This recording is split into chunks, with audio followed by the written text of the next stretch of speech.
नमस्कार, स्वागत है आपका द फोर्थ स्टेट यूट्यूब मंच पर। मेरा नाम है रविंद्र सिंह शोरान। हम लोग बातचीत करेंगे सुशील मानव जी के साथ। मसला है हरियाणा के चीफ सेक्रेटरी से जुड़ा हुआ।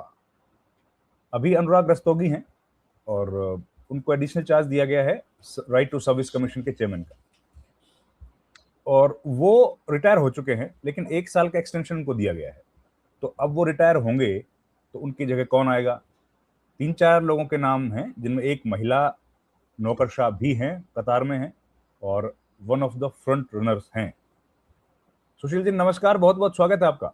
जी नमस्कार जी। नमस्कार। सर, ये रस्तोगी जी रिटायर होंगे, सबसे बड़े नौकरशाह हैं, कौन बन सकता है?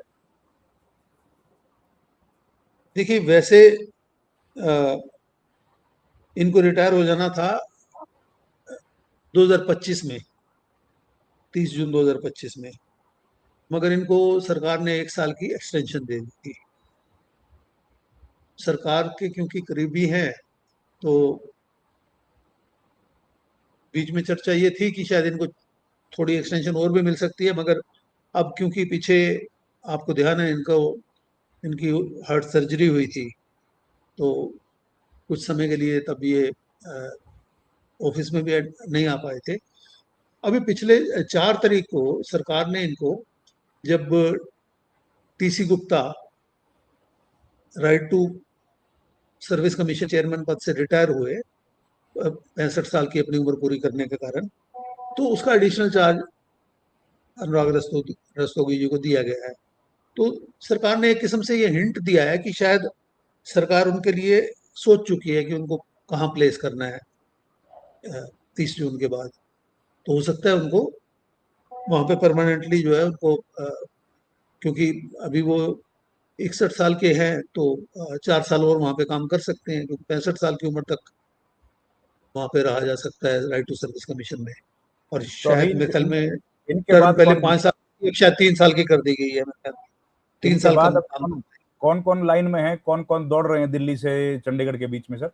देखिए चीफ सेक्रेटरी वाला ना, एक बड़ा इंटरेस्टिंग आपको मामला बताता हूँ। वैसे तो आपके ध्यान में होगा, जब टीवीएसएन प्रसाद चीफ सेक्रेटरी थे, तो 1990 बैच के कुछ अधिकारियों ने एक रिप्रेजेंटेशन दिया था, 3 अधिकारी। सुमिता मिश्रा और वो 3 लोग जो थे, नो, नहीं, वो नहीं?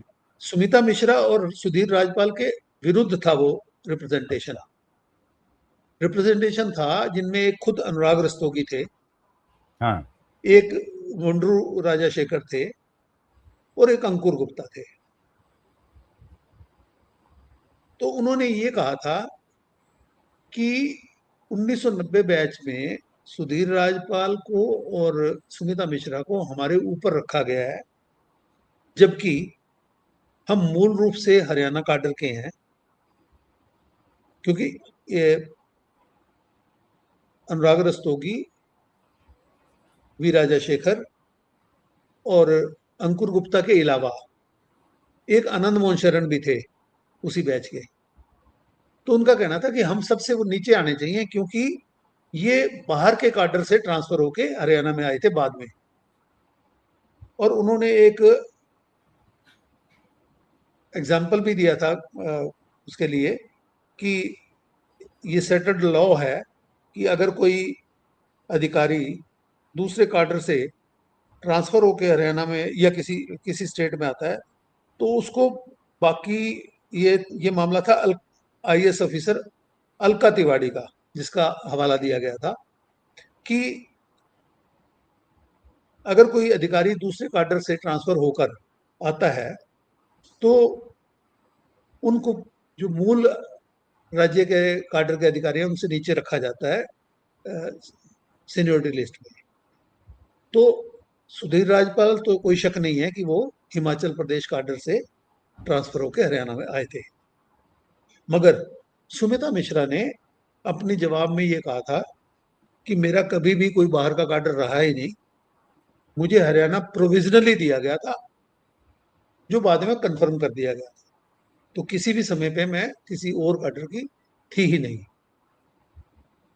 तो अब टीवीएसएन प्रसाद ने, बजाय उस पर कोई फैसला करने के, वो सेंटर को, जो department of personnel and training, DOPT को भेजा था कि आप इस पे फैसला करिए, मगर डीओपीटी ने उसको वापस भेज दिया कि चीफ सेक्रेटरी खुद इस पे कोई फैसला ले। टीवीएसएन प्रसाद रिटायर हो गए मगर उन्होंने उस पर कोई निर्णय नहीं लिया।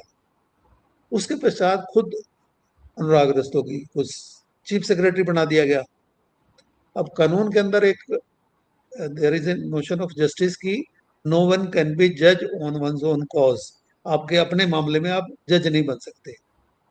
तो ये तभी तय हो गया था कि जब तक अनुराग रस्तोगी चीफ सेक्रेटरी रहेंगे तो उस इशू पे फैसला कभी भी नहीं होगा, क्योंकि वो खुद इस मामले में खुद शिकायत करता थे वो। अब अगर जब फैसला नहीं हुआ है तो सबसे ऊपर सुधीर राजपाल इस वक्त पे लिस्ट में है, और उनकी जो रिटायरमेंट है उसको भी समय पड़ा है, क्योंकि वो 11/2026 में रिटायर हो रहे हैं, यानी 5 महीने पड़े, ज्यादा नहीं पड़े उनके, मगर वो सीरियल नंबर 1 पे है। और दूसरे नंबर पर सुमिता मिश्रा है। फिर मुंडू राजशेखर है, उनका भी 7वें महीने में, तो इसलिए वो तो 1 महीना पड़ा है उनका तो कुल। तो मगर आपको ध्यान होगा कि मात्र कुछ माह पहले सरकार ने सुमिता मिश्रा और सुधीर राजपाल के विभागों में अदला बदली करके जो होम डिपार्टमेंट सुमिता मिश्रा के पास था वो दिया था सुधीर राजपाल को, और सुमिता मिश्रा को हेल्थ के साथ साथ एफसीआर बना दिया था, फाइनेंशियल कमिश्नर रेवेन्यू। हरियाणा में बड़े लंबे समय से एक प्रथा चली आ रही है कि जो अधिकारी नंबर 2 पे होता है उसको एफसीआर का दर्जा दिया जाता है।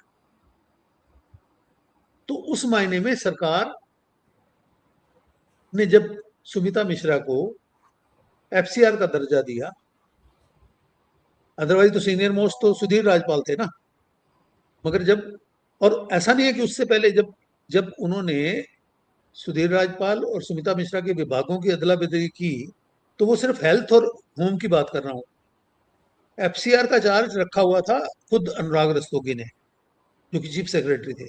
मगर जब उनकी हेल्थ का इशू आया तब ये सीरियल नंबर 1 पे जो है सुधीर राजपाल, उनको नहीं दिया गया, सीरियल नंबर 2 पे सुमिता मिश्रा है उनको दिया गया। तो जिससे ये लगता है कि सरकार ने तभी तय कर लिया था कि अगली जो चीफ सेक्रेटरी है वो सुमिता मिश्रा होने वाली है, क्योंकि पहले से ये एक प्रथा चली आ रही है। तो उस वे में मैं ये कह सकता हूं कि ज्यादा चांसेस लगते हैं कि एक तो जो सुधीर राजपाल हैं उनके कुल 5 महीने पड़े हुए हैं, जबकि सुमिता मिश्रा 2027 में रिटायर होने वाली है, और दूसरा उनको उन्होंने एफसीआर का दर्जा दे रखा है। तीसरा, वो जो हिमाचल से या किसी दूसरी स्टेट से हरियाणा में आने वाला जो इशू है वो सुधीर राजपाल पे तो लागू हो रहा है, मगर सुमिता इनका पे नहीं होगा। जो इन्होंने अपनी रिप्लाई दे, हालांकि मैं ये पहले क्लियर कर दूं कि उस इशू पे अभी तक कोई निर्णय नहीं दिया गया है, वो अभी तक पेंडिंग है। तो ये है जो मैं कहना चाहता हाँ, तो हूँ। उसके बाद not 90, not taking decision is also a decision ना सर। हाँ ऑफ कोर्स ऑफ कोर्स। तो मुझे लगता है वो उसके फिर चीफ बाद आपका सेक्रेटरी बनने के बाद ही 90, कोई ले लेगा। अगर 90 बैच में से अगर 90 बैच में से सरकार किसी को ना लेके आगे की सोचती है, तो मजे की बात यह है कि 91 बैच में सबसे ऊपर कौन पड़े हैं? विनीत गर्ग। हाँ, वाह। अच्छा, उसके बाद विनीत गर्ग के बाद अनिल मलिक हैं, वो सेंट्रल डेपुटेशन पे हैं। अ, तो वो उनके वापस आने की उम्मीद कम बताई जा रही है। उसके बाद जी अनुपमा हैं। फिर आपके उसके बाद आपके अपूर्व कुमार सिंह हैं। फिर अभिलक्ष्य लिखी हैं। तो ये नाम 91 बैच में है। अभिलक्ष्य लेखी तो आ सकते हैं, वो तो फिशरीज में है अभिलक्ष्य आजकल। लिखी भी रिटायरमेंट के नजदीक है इस वक्त ना। अच्छा, अभिलक्ष्य फिशरीज लिखी, में है लेकिन वो सेक्रेटरी है ना, डिपार्टमेंट ऑफ हाँ फिशरीज वो भी मिनिस्ट्री सेक्रेटरी हैं, और उनकी जो रिटायरमेंट है नवंबर 2026 की है। अब क्योंकि क्योंकि उनकी जो वाइफ है सुकृति लिखी, उनकी रिटायरमेंट को समय भी पड़ा है और वो बहुत ही महत्वपूर्ण विभाग में सेक्रेटरी है, वो डिफेंस में है। डिफेंस में। चलिए सर, देखते हैं, पर इंटरेस्टिंग है जी ये कब तक फैसला होगा इसका? अभी देखिए 30 को ये रिटायर हो रहे हैं, उससे पहले तो होना ही है नॉर्मली। इतनी जल्दी तो सरकार शायद फैसला नहीं ले, क्योंकि सरकार की भी प्रायोरिटीज होती है ना, कब किसकी जरूरत है उसी वक्त ये एक फैसले एक लिए दो दिन जाते हैं। एक दो दिन पहले लिया जाता है फैसला। हाँ बस नॉर्मली। ठीक है, चलिए सर, नजर रहेगी इस खबर पे भी। Thank you. जी धन्यवाद जी, धन्यवाद। Thank you sir, thank you sir.